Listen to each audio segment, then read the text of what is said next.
ये चारों वेद, ऋग्वेद, यजुर्वेद, सामवेद और अथर्ववेद, ये मेरी ही महिमा का गुणगान करते हैं, मेरी ही जानकारी बताते हैं, मेरी ही लीला का ज्ञान दे रहे हैं, लेकिन इनमें वर्णित विधि से मेरी प्राप्ति नहीं हो सकती।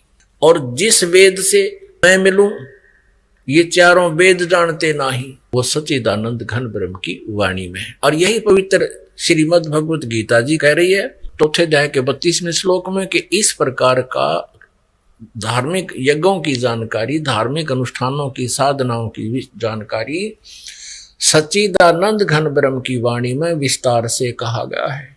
उनको कर्म जान, यानी वो काम करते करते ही हठ योग आदि करके जैसे दूसरे साधनाएं करते हैं, ऐसे नहीं, वो कर्म जान यानी कर्तव्य कर्म करते हुए उसकी साधना होती है।